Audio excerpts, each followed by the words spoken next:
Well, good afternoon and welcome to this webinar, which has a focus on international A-Levels at EtonHouse International School, Orchard. Before I begin and introduce myself and also the group and colleagues joining me today, just a few housekeeping rules. Can I suggest that if you have any questions, you add them to the chat, which is available at the bottom of the Zoom call and page. Thank you to those parents and participants that have already added their questions to the chat. We hope to answer the questions over the next hour or so, but equally, if we don't get to your question or particular question, we will be following up today's webinar with a frequently asked questions document, and also will address any additional queries or questions individually via email. So that's the sort of logistics of the next 60 minutes out of the way. Let me introduce myself. My name is Robert Randall. I am the principal of EtonHouse International School, Orchard, and I've been the principal here for the last 2 years, since August 2022. This is my 28th year in education and also my 17th year within international schools in Singapore. So I guess I'm well versed in relation to the context of an international education within Singapore, and also have a number of years as a senior leader in other international schools in Singapore, as well as being head here at the Orchard campus. Now, the Orchard campus is part of the EtonHouse International Schools within Singapore, and I think to a certain extent we are the best kept secret on Orchard Road, which is the main thoroughfare and the busiest road within Singapore. We are an all-through school from year 1 to year 13, so we have children on campus from from 5 years of age to 18 years of age. And we are very much an urban school with a huge heart. We focus on personalised education. We focus on inclusive education. By that, I mean we have small class sizes. We have children, as I say, from the age of 5 to 18, but we have one class per year group. And my view is that for every child that may be suited or more suited to a large school, say 2,500 to 3,000 children, of which there are a number in Singapore, and of which I actually worked prior to coming here and being principal. Equally, there's another child that may be suited to a smaller school, a smaller environment, where culture, communication, collaboration are really key to the day-to-day interactions of what education's be all about. And I have sort of a very clear vision and view of what this school should be and what the school should actually be aiming to achieve. We want, first and foremost, the children here of all ages to be happy. And we do that via the children flourishing and thriving academically, socially, and emotionally. And we very much have this view that at the school, the ability for us to realize that vision and realize that dream, in effect, is more attainable and achievable because of our small class sizes and because of our small cohort numbers. It really enables us to actually put into action what we talk about and we discuss on a day-to-day basis as a school. My second view and vision is actually that every child should be known well by every adult on campus. That's regardless if the child is 6 or 7 years of age, or the child or young adult is 16 or 17 years of age. And it's also regardless of whether that teacher or colleague is working in the primary school or is a secondary specialist. We are very much an all-through school, an all-through community with, as I say, a huge heart. Now, that's a little bit about me and a little bit about the school. There's a lot of that information that I've said and repeated on the website. So please, after today's session, do spend a few minutes talking to your son or daughter about the school. Have a look at the website. There's a huge amount of information there connected not just to the sixth form, which is the focus of this morning and this afternoon, but also connected to our IGCSE program, our middle school program, and also our PYP curriculum. That's enough about me. What I'd like to do now is introduce my colleague and also the students who are participating this afternoon, and also on your behalf, thank them for joining me and sharing their insights into what life is like on a day-to-day basis here in our sixth form in year 12 and 13 and our international A-level program. Emma Cornt is a very experienced and specialist history teacher who is also our head of sixth form. Tharunya is a year 12 student who is studying a range of subjects within our sixth form, and also Evan, who is a year 13 student who is very much coming to the sharp end of his education, actually graduates in June and will be taking his final examinations in May and at the beginning of June this year. So again, on your behalf and on my behalf as the principal of the school, I'd like to thank them for joining me this afternoon and participating in the webinar. So Emma, over to you for your introduction, please. Thank you for that. So as Rob said, my name is Emma and I'm the head of sixth form here at EtonHouse International on Orchard. My job is to help firstly the year 11 students and the incoming students joining our sixth form, helping them make those subject choices in line with their university or future career aspirations. So my very first port of call would be to meet the students actually when they're 6 months or so prior to joining and starting their A-level journey. And then throughout their 2 years with us here, it's my job to look after their academic progress and also their pastoral, emotional, social and health, well-being, etc., as they go through those challenging years of being a teenager and finishing off their schooling journey before they head off into the wide world of either university or other further studies, or perhaps starting their careers. That entails helping them with exam preparations, helping them with university applications, and also meeting with them to discuss other items and issues that come up throughout their time at the school here. So yeah, that's a little bit about myself. The International A-Level program that we run here at EtonHouse is a very thorough program. It has a range of subjects with lots of different pathway options available for those students that are perhaps more STEM focused. There's an option to take a science and mathematics route. There's a route for students who are perhaps more into the arts and wanting to take a more art-based approach to English literature and humanities. And there's also an availability of students being able to take a hybrid approach where they might want to take a couple of maths or science subjects, or a couple of art subjects or humanities subjects, which enables students to have that both breadth and depth of learning throughout their A-level studies. They may have a career plan in mind or a university course, and so we will discuss that in advance to make sure that they're doing the courses that are required to apply to courses such as medicine.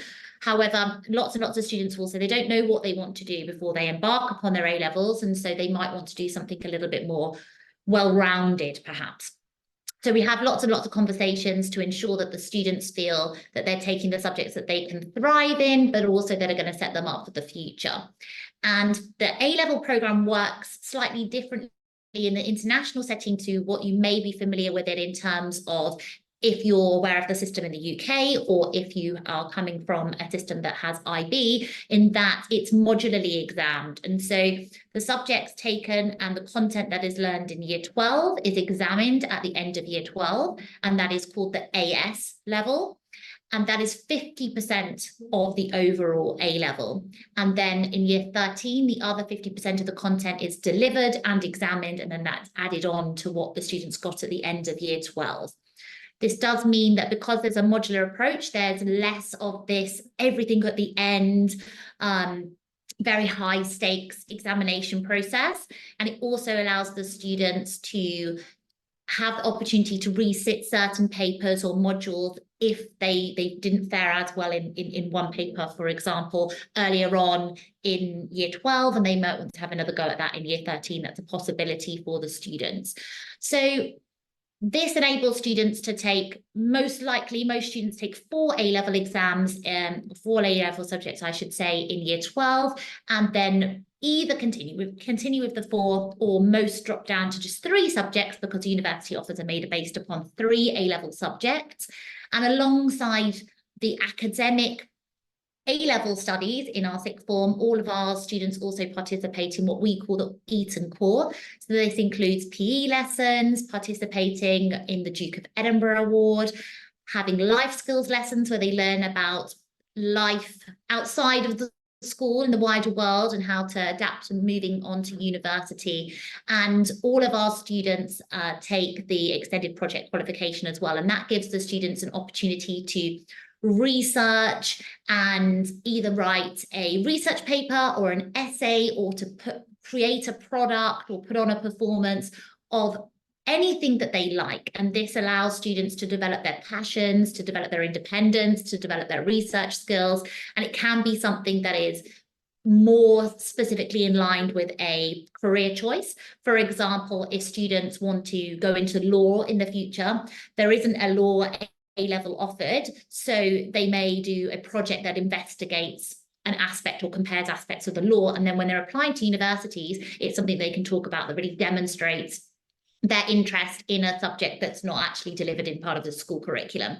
So there's just a bit of a flavour about what other things are available in the whole holistic sixth form programme. So I think that's enough for me for now. I think we're going to be going over to meet our students and find out about their experiences here. Thanks, Emma. So Thurinya, first of all, could you just introduce yourself, 30 seconds or a minute or so, and just tell us which A-level subjects you are currently studying, please?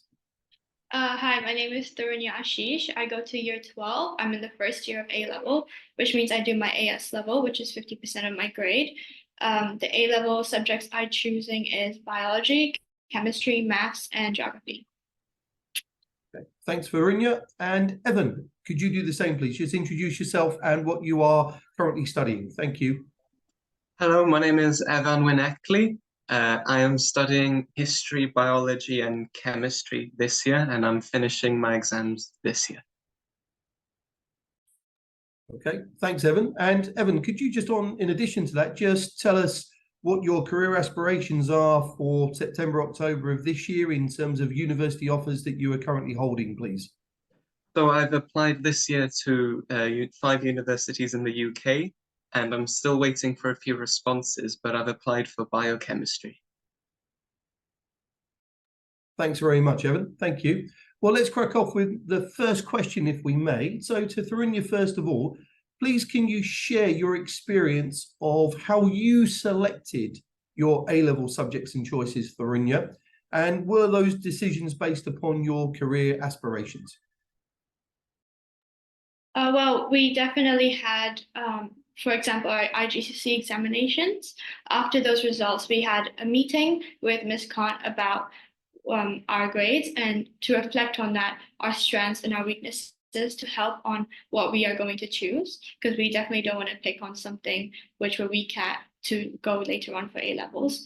And we also looked into what we want to do in the future and which subjects will be more inclined in this in your career aspirations. For example, if I want to do medicine, I should be picking more of the sciences like biology and chemistry. And we also had an induction day where we could all go together after our IGCSEs and go in different A-level classes and see how it's going to be like to choose which one we would like to do. Thanks, Thurinya. And the same question to you, Evan. How did you decide to take your 8 or 9 IGCSEs and then focus on 3 or 4 subjects? What was your motivation or drive behind that, please? Well, I picked the subjects that I felt most confident in, and those subjects that I enjoyed listening to and working on. However, I didn't base my decisions on one specific course. I decided to make a general subject decisions with the help of teachers and my parents. And so in part with AS results, I was also able to decide what course I should take. Thank you very much. Ms. Court, would you like to add anything to that process? I know that we obviously have at the school a post-16 pathway plan and programme. Is there anything that you'd like to add more generically to Thurinya and Evan's experiences? I think the students covered most of it there. So as Thurinya was saying, we meet originally and discuss the option process in year 11. It's what I'm meeting with the year 11 students currently now to talk about what are their ideal 4 subjects, and then once we have that information, we can start to build the blocks around those to try to get the students to be able to take as many or close to the 4 that they wish to take, because we do have some flexibility in that being a smaller school. And then, as Tharunya said, once the students have their results, we meet again and we review. Some courses do have pre-course requirements such as maths, where a higher grade is required in order to continue at the A level. So we just need to double check that those IGCSEs are going to allow the students to make that progress as they join the A level course. And that's similar to what Evan then talked about. At the end of year 12, the ASs are reviewed. And in this case, Evan was doing 4 courses in year 12, and then he decided that actually he just wanted to focus on 3, and he was able to sort of, what we say, cash in his AS. So he has an AS in his 4th subject, and he decided he wanted to keep that and not proceed with it any further and carry on and concentrate on his 3 subjects. So these conversations happen again at the end of year 13, and even in the very early weeks of year 12, when the students start their courses, there's still a bit of time for some flexibility there. So some students, they'll start their courses and then they might say, oh, Miss, I've been going to the lessons for 3 or so weeks now. I'm not sure this is for me. I'm still thinking maybe I would like to be doing another subject. And if that's available at the same time and we can make that work, then there are students that have then made a switch early on in the course. We don't allow that to happen too late in the course, because it means that there's a lot of work to catch up on. But that's the process that we use to help support the students through their decisions and keep monitoring it as we're going through, and that continues to be monitored through the reporting process and the mock examinations that are held for both ASs and the A2 to A level in the respective years as well, to support those decisions. Okay, thank you very much. Moving on, then, this was a question that we received in preparation for this afternoon. And first question to Tharunya then. Tharunya, how do you balance your academic studies with your co-curricular activities and I guess your life outside of school as well? Well, I have a certain amount of hours that I would want to do in the week, and I become very flexible with this. So maybe one day I'll work a bit of math, the next day a bit of biology. So I go step by step. I don't just cram it all in one day, or I have so much in one day. And by doing this, I can work on other curricular activities. I can do my piano every now and then. I can also do my volunteer work. So it really works. Okay, thanks, Tharunya. And I guess doing 3 or 4 subjects per se, you do have the flexibility to still focus and have the opportunity to actually pursue those activities within school and also outside school. Is that a fair comment? Yeah, I can definitely do that. Okay. Thanks, Tharunya. What about yourself, Evan? How do you find balance in your A-level lives? Quite easy, as the school provides a lot of what we call free periods or study periods. So we have a lot of hours during the week where we don't have a lesson, and we can spend time on catching up with work or homework. But yeah, as Tharunya said, I also make sure I have a certain amount of hours done each week and make it flexible. Yeah, I still allow myself to take part in familial activities and being with friends and playing the guitar or going to exercise. So it's quite flexible, yeah. Okay, thanks, Evan. Thank you. Ms. Corn, would you like to add anything? Yeah, just to explain a little bit more about the study period. So all the students will take 5 lessons per week per subject. So Tharunya is taking 4 subjects at the moment, and where Evan obviously has a little bit more flexibility now because he's taking 3 subjects. So Tharunya, for example, will have 20 lessons a week. We have a 30-lesson week timetable. So Tharunya has 20 lessons of her 4 A-level subjects, and then she has 1 lesson of EPQ a week. Evan has finished his EPQ, so he's gained some extra time there as well. And then Tharunya and Evan both have 2 lessons for PE a week, and they both have a life skills lesson a week. So there's actually, Tharunya has 6 study periods a week, whereas Evan has 11 or 12 now, because he has that extra flexibility from reducing his subject time, and also having completed his EPQ. We endeavour to have students finish that by the end of term 2, so our Christmas holiday or our winter break of year 13. So that going into term 3 and then into term 4, where the final exams are, those students have already completed that project, which is internally assessed and then sent off to the exam board for standardization.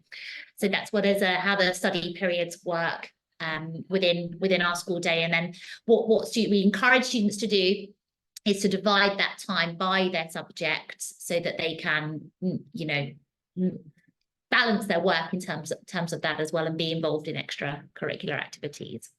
Okay, thanks, Emma. Just a question from Tiffany Lee. Thank you, Tiffany. You want to know if we have a minimum class size policy. To reassure you, and this is a very real example actually, Evan is our only year 13 historian and Emma is his teacher. So actually we have currently one historian in our year 13 A-level class as such. So to reassure you, our focus very much is on personalising education, providing students with the opportunities to focus on what they love and their passions, and to study those subjects in depth in preparation for university. That being said, we do have a broad range of A-levels, currently 12 on offer, which we hope and feel provides our students with the ability to go into detail and depth, but also providing a breadth to make us attractive as a school. But we do have a very small class sizes, and that individual personalised attention is currently provided by Emma Cornt, who's our historian, to Evan, who's actually preparing for his final year 13 examination this summer. So I hope that answers your question, Tiffany, and thank you for that. Moving forward, Thurunya, you know, do you have any tips that you would like to share with us this afternoon on managing, I should say, exam stress? And if you like, maintaining and looking after your own well-being. I recognise, and we all recognise, that well-being is very important in this day and age, but how will you actually manage that, and any tips that you'd like to share with the parents and ourselves listening and watching today, please? One way I manage exam stress is during exams, I like to just sip on water and just calm down a little bit, and that helps me get focused into the exam. Beforehand, I like to, of course, balance my time out with different things, being able to take some breaks a lot often. And I think I would also think I would prioritize sleep and fitness more often. So instead of putting studies first, I should also put sleep and fitness often first, which helps to maintain my well-being. Okay, thanks, Thurunya. What about yourself, Evan? How do you manage? I mean, I guess you're at the sharp end. The last 15 years is coming down to the next sort of 3 or 4 months, but how are you managing, you know, your stress levels in the next sort of 3-4 months or so? Well, I just directly go to teachers and I take advantages of their availability and just try to reassure myself I know this topic, and try to look for questions that I can't answer. But yes, as Thurunya said, I also take sips of water, try to calm down during exams, which is very difficult, but I try my best. Okay, thanks, Evan. Thanks, Evan. Thurunya, a question for yourself then as well. Given you've got some strategies that I know that we've shared as a school, and Miss Cornt has shared as the head of sixth form with you to manage that exam stress, you know, can you share any challenges that you feel that you've faced this year in year 12, and how you personally have overcome them? One of my challenges I faced a lot of year 12 is in order not to procrastinate so much. So I shouldn't be doing things the day before a test or an exam. So what I helped to overcome this is I would do a little bit every day to help decrease the load of the day before. For example, if I want to do my flashcards before an exam, I would just make the flashcards beforehand through the week and then do it the day before.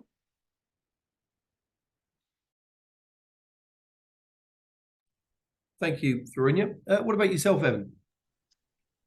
Trying to sleep the day before an exam would probably be it. I make sure to try and exhaust myself before I get to sleep. So I run around like a lunatic, or I go exercise just to tire my entire body out, and then I plonk myself on my bed.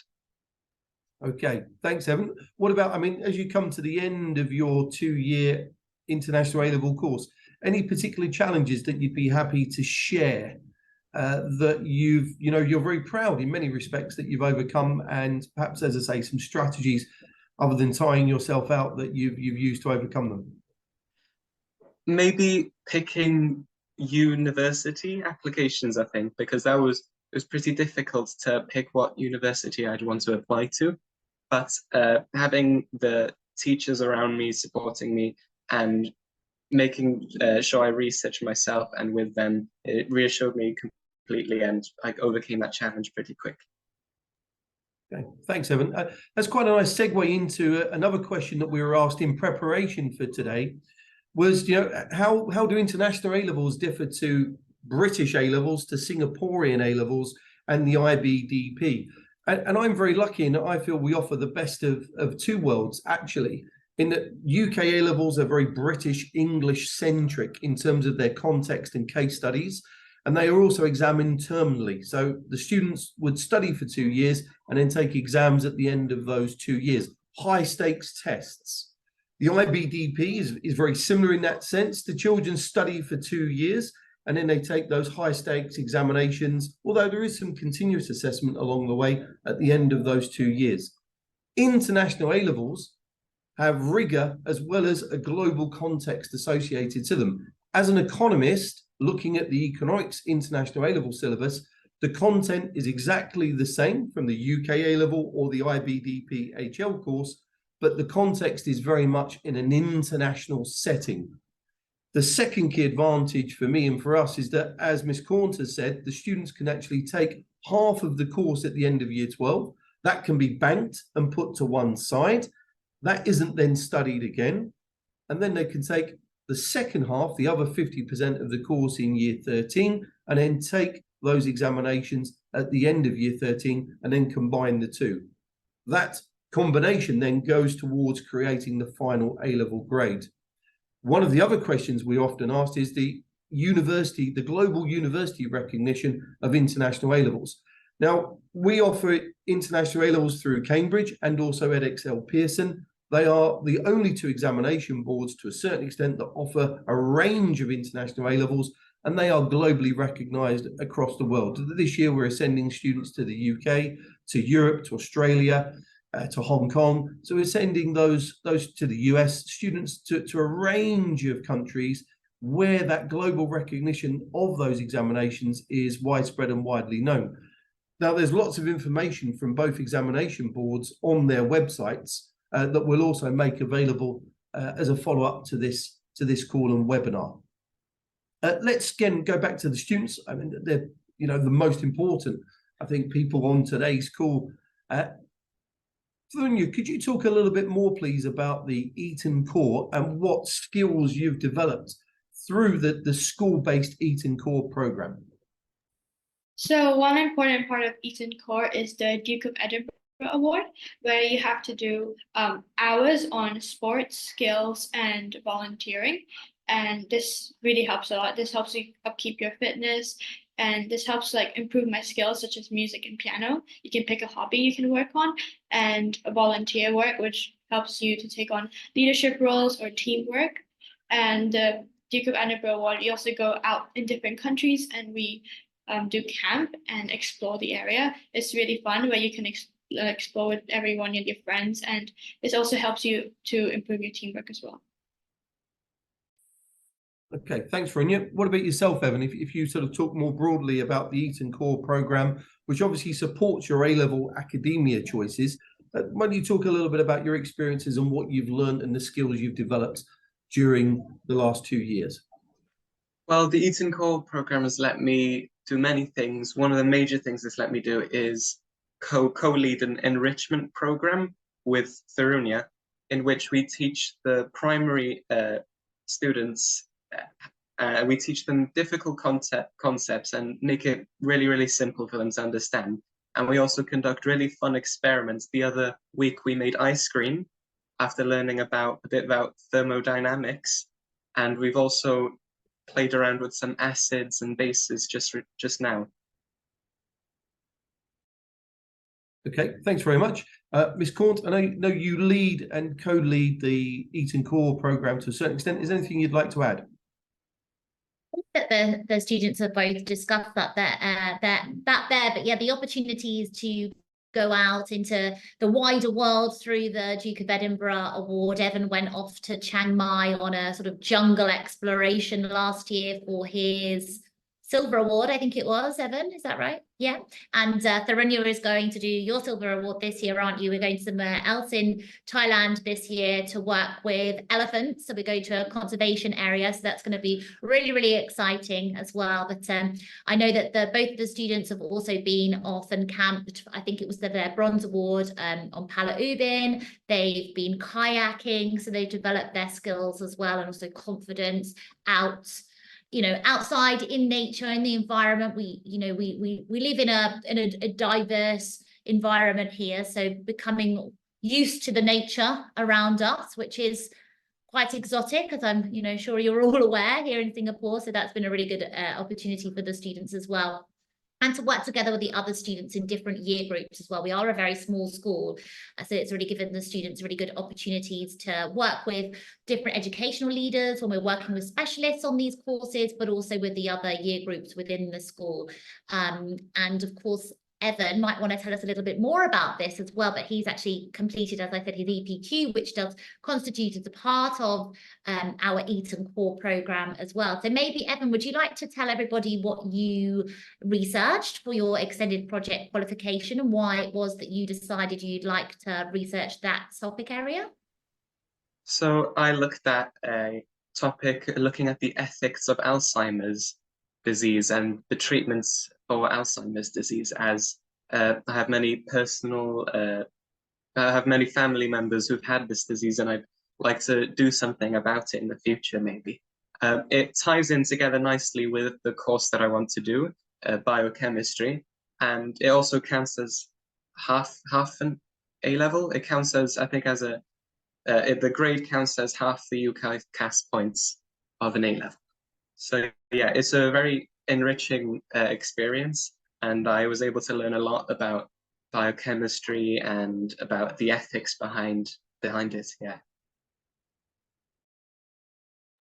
Thank you for sharing that. And all students, not only do they research their project, but they also present it to their peers. So all of the year 13 students who conducted their extended project qualification then presented it to the year 12 students. So Tharunya has seen these presentations and these types of projects. So her year group are also then feeling confident about doing theirs and presenting theirs next year, which is really, really, really beneficial as as Evan was talking about there. And it really enables students to conduct this higher level of research and independence and using different resources. We went to the National Library, getting to use online journal articles, developing their internet search skills as well. It's been really, really, really positive experience of utilizing, the internet and well seeing the dangers. Not the dangers necessarily out there, but what things that we have to question at times when we come across information online. But as Evan was saying there about the value of the EPQ in terms of university application. So if applying to the UK for university, they convert predicted grades, which is another great benefit of the international A-level system, because we're able to really accurately predict grades because we have that 50% from the AS level. So it really, really helps us to give as close as we can to very accurate predicted grades, because we know 50% of the course what these students have in advance of them taking their final exams. And then when students are applying to the UK, these predictions are converted into what they call UCAS tariff points. And the EPQ is also, as Evan was saying, equivalent to AS value of UCAS tariff points. And also it enables students to receive offers that may be of a lower entry level because they have, in addition to their 3 A-levels, an EPQ for it. So for example, some students have had offers that might be ABB to take a course, but the university has said, yeah, your 3 subjects ABB, but if you get an A in your EPQ, we will accept you with 3 Bs. So they will accept a lower grade in one of the 3 A-level subjects if a particular grade has been achieved in their EPQ. So this really, really helps the students to have more opportunities when applying for universities, but also in terms of skills, but also in that kind of extra credit to get into the courses as well. So that's a really, really great positive of that additional part of the EtonCore program here at EtonHouse. Thanks, Emma. Another question that came in before today's webinar was also the difference between IBDP and International A-Levels here at Orchard. And obviously, I know there's a huge amount of choice within Singapore in relation to international schools, and why have we chosen to go the International A-Level route? To a certain extent, doing 3 or 4 A-Levels provides us as a school to provide the students with other opportunities to also grow. And we recognise as a school that isn't just another 2 years of education, it's the final 2 years of education. And at the end of those 2 years, we obviously want our students to be able to go to university or to the workplace, but not just have that academic rigor on their CV, but also a set of skills that in this day and age are becoming more and more important from a holistic point of view. By studying 3 or 4 A-Levels here at Orchard, what we can do through our EtonCore program is support those skills so that those young people also develop holistically. And that's probably a key difference for us as an international A-level school and what we offer compared to IBDP schools to a certain extent. In effect, we have the time to be able to add value to the student's experience in a more holistic manner. And that has really grown within the last 2 years in relation to what our children and students have done, and also I think the progress that they've made. And you know, the old adage, the cliche sort of healthy mind, healthy body, I think also goes a long way, because obviously we do have rigor within our curriculum in relation to those A-level programs. They are tough. They're not easy for any stretch of the imagination. You know, someone that does 3 or 4 A-levels and gets very good grades in those is going to set themselves up very nicely for an academic university anywhere in the world. But actually finding a balance along the way in this day and age is really important. You know, myself as a parent, myself as a principal, I can understand the benefits of actually finding that balance.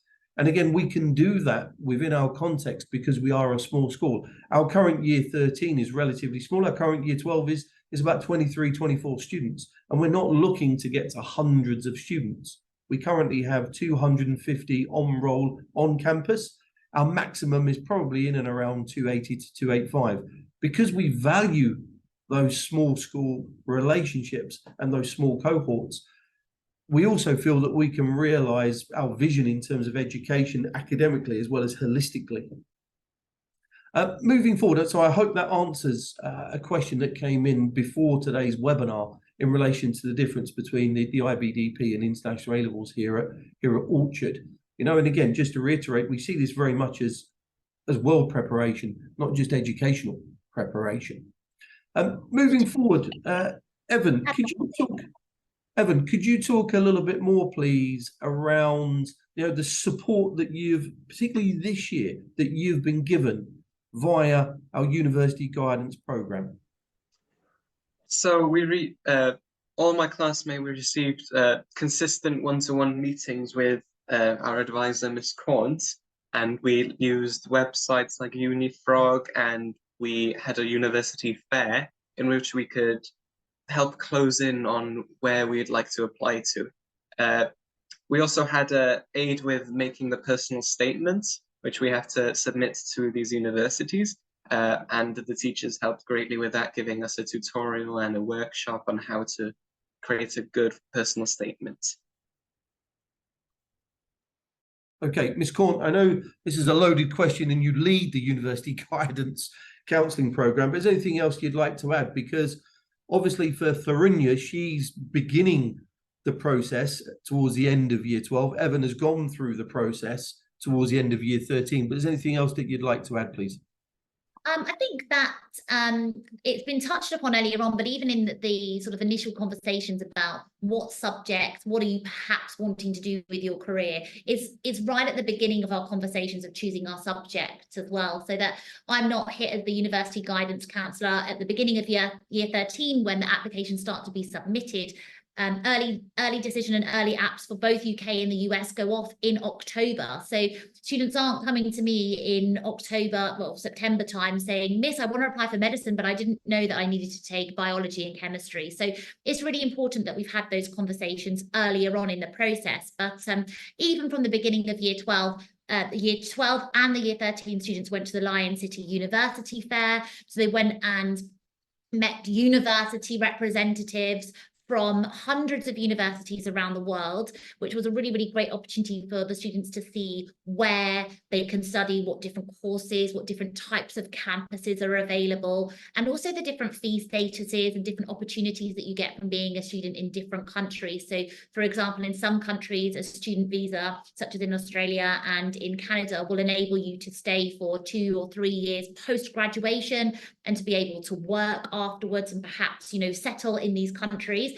And other countries don't offer quite that same flexibility with being able to work whilst you are a university student, or perhaps graduating and staying and wanting to settle in a country. And for lots of students, particularly who live internationally, they may be thinking about relocating to their so-called home country, but many students have grown up and spent all of their lives in Singapore, and so perhaps they would like to actually have that opportunity to settle elsewhere, that it might not be their passport nation. So I think that's another really, really good opportunity and experience of being able to find out more about those courses. And we've had universities come in and present to the students as well. And we've also hosted sort of virtual workshops with some of the universities where they've come in and spoken to us, but online as well. So that they've been some really, really good opportunities for the students. And then, as Evan said, having these one-to-one conversations continuously throughout year 13, but at the end of year 12, after the AS levels, we do 2 days of university preparation where we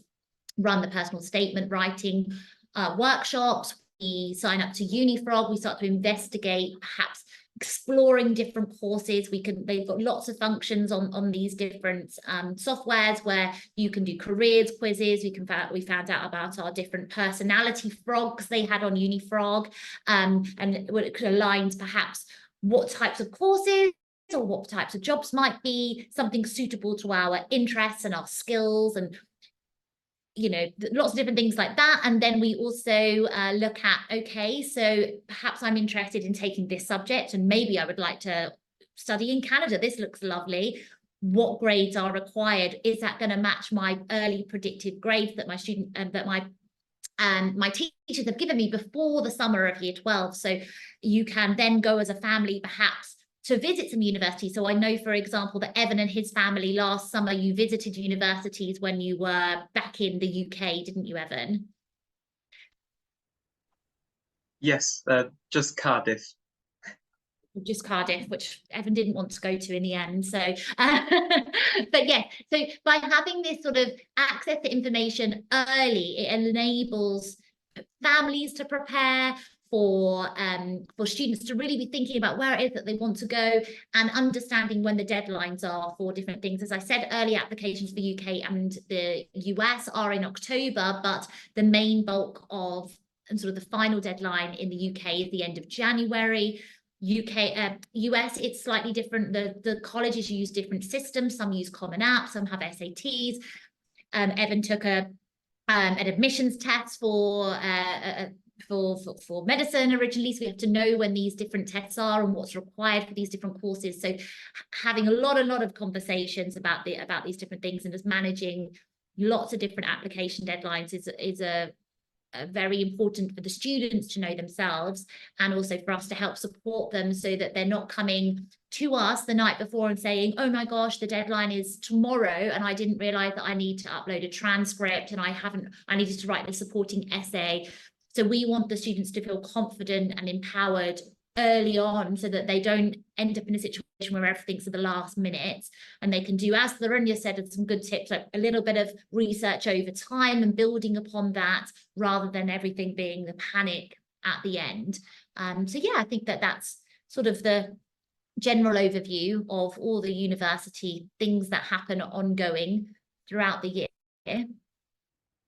Thanks, Emma. Thanks, Evan, as well. I think it's probably fair to say, just to add to that, what Evan and Emma have both sort of really covered the main points there, is that the the destination in terms of where the student would like to be at the end of the 2 years very much informs the journey over the course of the 2 years and enables us to backward map course choices to make sure that at the very least career aspirations are not cut off, have not been blocked because certain prerequisites in certain universities and certain courses have not been met. And again, our ability to do that here is very high because of our personalised approach to education and our small class size numbers. Having come from a school of 300-400 where we're in the sixth form, the ability to do that on such a personal level is quite challenging.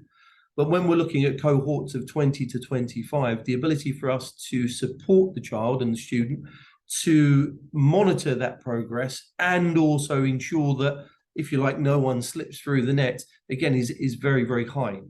Thurinya, I know you're sort of halfway through your A-level journey as you come up to your AS examinations in May, but could you just sort of highlight perhaps one or two areas where the school has supported you individually in relation to your academic progress?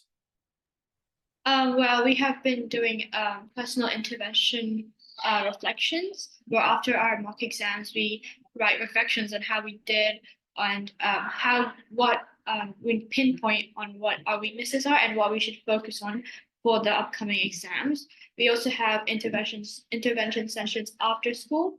So each day of the week, we will have a different subjects that you can go and meet teachers, ask them questions if we need to, and have any extra help for our future exams. Okay, thanks, Thurinya. Evans, anything you would like to add to what Thurinya said? Yeah, the teachers are just great because they're really available for any questions you have or any issues you're facing, and they're really supportive with anything really from personal to academically.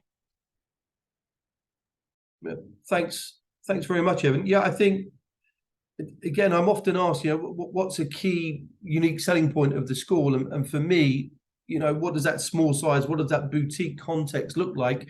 And for me, as just a teacher, let alone a principal, is relationships, relationships, and relationships. Being a young person in this day and age isn't easy. There are a number of distractions. I'm very fortunate as I approach my 51st birthday that social media wasn't around in the 1980s, let me put it that way. And I think there are challenges, and we recognize those challenges as a school. And our ability to support our young people to deal with those challenges, again, is more effective because of that small class size. Emma, is there anything you'd like to add?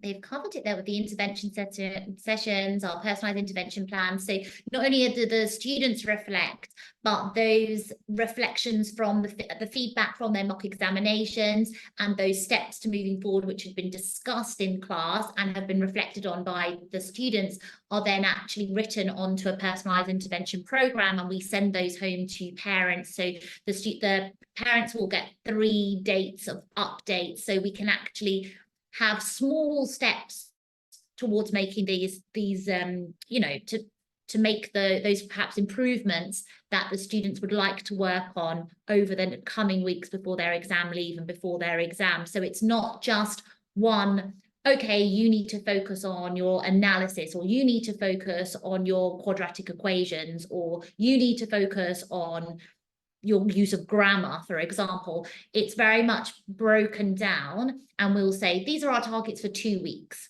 Okay, we want to focus on our comparisons or our ability to do this particular calculation.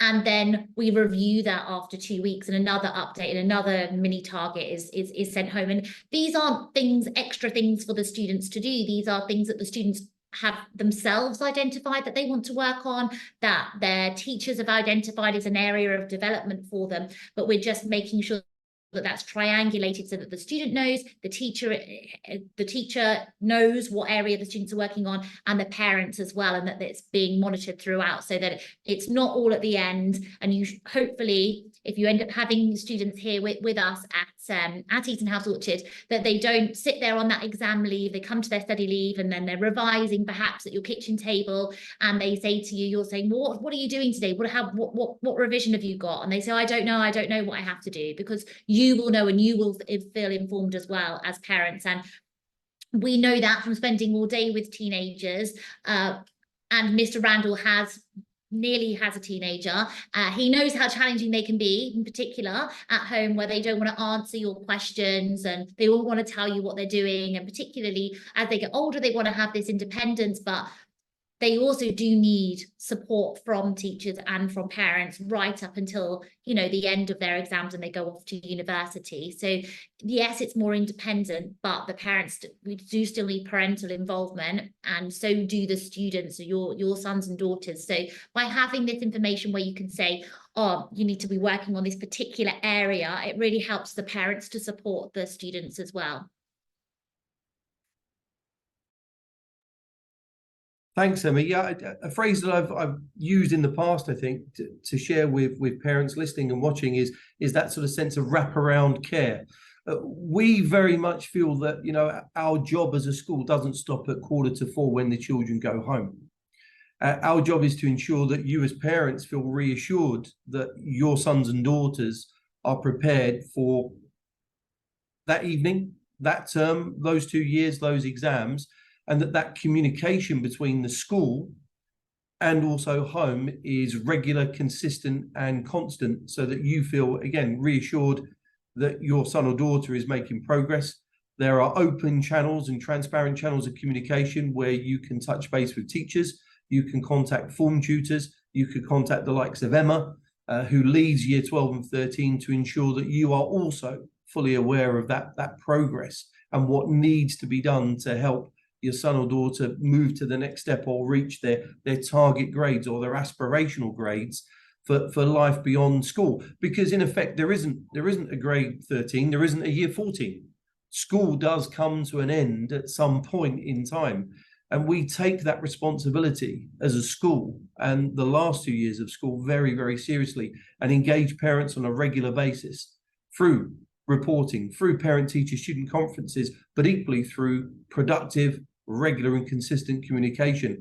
And again, all possible, or made even more possible, because of those small class sizes and those cohorts where relationships and transparent communication is key. Now, moving forward, I'm conscious of the time. Thurunya, could you, as a last question to yourself, could you give some advice, please, to parents or students that are watching as to why, you know, they should consider studying A-levels here with us at Orchard? Advice I would give when studying for A-levels is to study the content earlier on, instead of having that mindset of, oh, I'll study this later when closer to the exam. Try to study earlier on and have that information in your head, so when you're reviewing later on, you have not forgotten the information, so it takes longer to go through and go back and do it. And content keeps on going, it doesn't stop. You'll keep on learning new content, so in order to understand the content earlier on helps you throughout the year. Thanks, Thurunya. What about yourself, Emma? What advice would you give to families, mums and dads, students perhaps watching and listening or revisiting this webinar in relation to, you know, their consideration of coming to us to study A-levels here? Well, there's more than enough time to do anything that you need to or want to, as long as the parents understand and the students organize effectively. There'll be enough time to be with family, be with friends, or do activities like playing the guitar or an instrument or exercising. So there's more than enough time to do those things, as well as get great grades if that's what the students want. Okay, I'm gonna put you on the spot a little bit more now, Evan, given the fact that you've got a couple of months to go until you leave us and graduate in June. If there were 3 adjectives that you would use to describe your time at EtonHouse Orchard, what would you say? Fun. I'd say it's fun. Very direct. I get to be with the teachers a lot. It's very direct education, and simple. It's not hard to get your head around. It's fun, simple, and direct. Yeah. Okay, thanks, Evan. Thurunya, I know you've got a year to go, but same question to you. What 3 adjectives would you use to describe your experience of A-Levels at Orchard to date? I would say it's exciting. Firstly, I love learning the new content because I go in depth on the subjects I actually like more. And yeah, so it's very exciting to learn new content. Another one is, I think I would say teamwork, because there are small classes. We can often work together as teams, like in experiments, and that's also really fun and interesting. And another one is, I think, determination, because I think the students and the teachers are very determined to help you through the process. If we're both through it, then it helps you to pick the correct universities. Thanks, Evan. Thanks, Florinia. So to finish up with, to a certain extent, another question that came in before today was entry requirements for the school and also particular courses. Now, Miss Cornt has mentioned a prerequisite connected to maths to a certain extent, because we're also conscious that we want the students to join the school and also be successful. And actually part of that success is being able to access the courses for a couple of years to then provide opportunities at the end of that period. That being said, we don't have hard and fast rules around accessing our A-level courses here.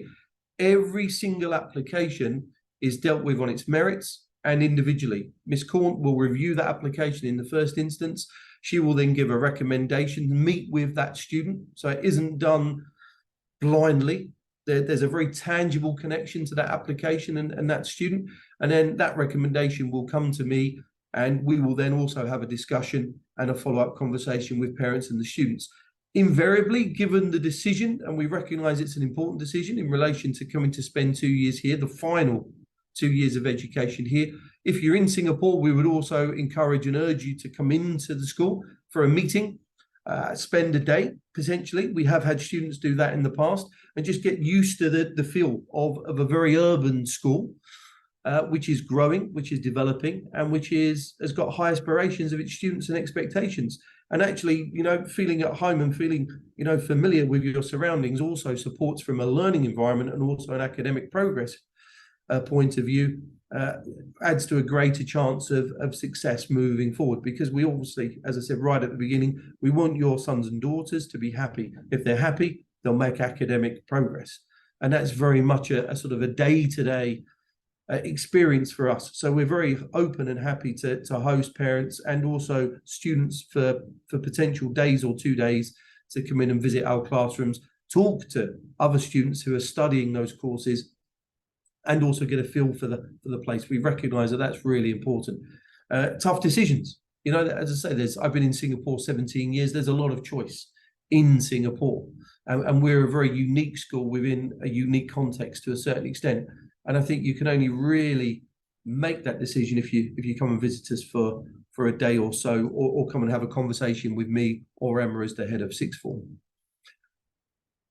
In terms of where we are, I'm afraid that's all we have time for today. Apologies if we didn't get to all of your questions, but a huge thank you to Emma Cornt as the head of sixth form, Tharunya and her time for the last hour or so, and Evan as well has taken time out of one of his study periods as he was revising and preparing for his exams this summer. I appreciate your support and also your input today.